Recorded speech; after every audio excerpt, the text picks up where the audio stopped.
the gentlelady for as much time as she may consume. Certainly thank the gentleman for yielding.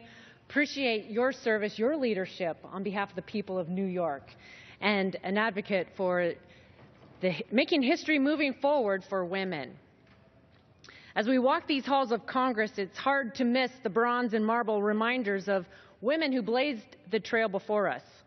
We follow their lead, remember their struggles, enjoy the rights and freedoms they've helped us secure. Perhaps the most lasting tribute we can make for them is through our effort to make history for the next generation of trailblazers. Friends, we are nearing the end of Women's History Month, and I've reflected on the words of our beloved First Lady, Nancy Reagan, who passed away earlier this month. Feminism is the ability to choose what you want to do. Her words remind me just how much young girls need role models. They need to be able to look up to courageous women in every field who inspire them to dream, so that they can say, she's cool, that's what I want to do too. Women like Dr. Shelley Redinger, the superintendent of public schools in Spokane, who's been on the forefront of significantly improving graduation rates. She represents the school district by serving on several community boards, yet still finds time to visit or teach a class in one of the district's 50 schools. Women like Dr. Patricia Butterfield, the Dean of WSU College of Nursing, who is recognized both in nursing and health sciences as a regional, national, and international scholar, and takes time to inspire her own students to have a sense of discovery. Women like Brooke Martin, a 15-year-old from Eastern Washington, who 3 years ago developed the idea for I See Pooch to solve her dog's separation anxiety using video chat. After coming in second in a prestigious science competition, her invention is now sold on 3 continents. It's my honor to represent these inspirational women. And as the second chairwoman of the House Republican Conference, it's a privilege to serve alongside my passionate, accomplished, and talented House Republican colleagues who are as diverse as the regions we represent. Renee Almers and Diane Black are nurses. Mimi Walters was a stockbroker.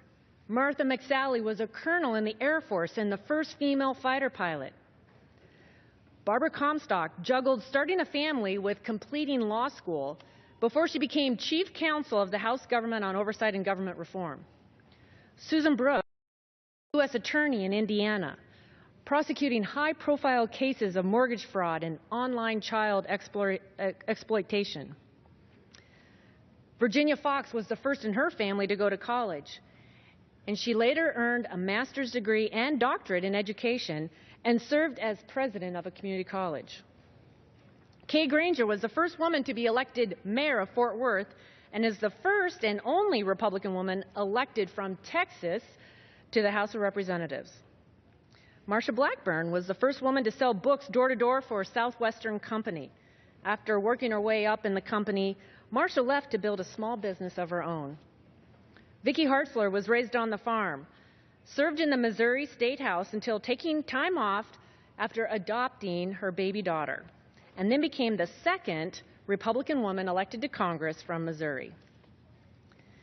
Jamie Herrera Butler is the first Hispanic in history to represent Washington State in the House, and her daughter is the first child to survive Potter's syndrome.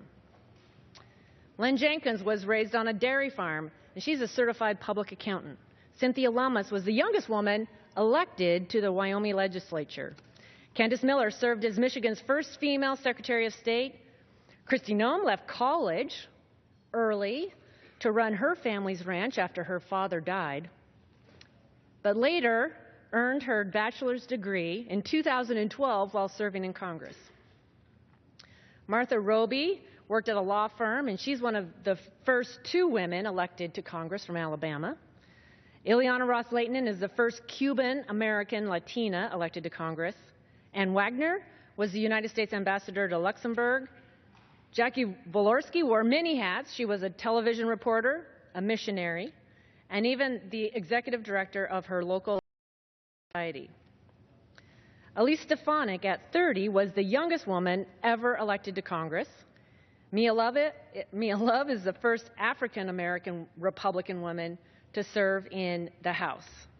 And Amada Radamagan is the first woman elected to serve in Congress from America Samoa. Each story is unique and incredible, and our presence in Congress is a reminder that all issues are women's issues. For women in every corner of the country, we care about achieving a better life for ourselves and our children. As Congresswoman Blackburn so aptly put it, it's a poetic coincidence that Mrs. Reagan passed away during this month of remembrance.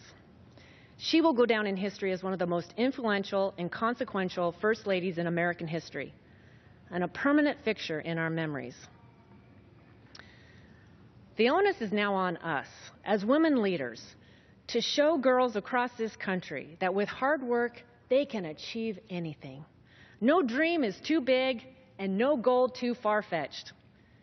We take seriously the responsibility to encourage and empower the next generation of female leaders with how we interact, how we present ourselves as leaders, and the policies we choose to pursue.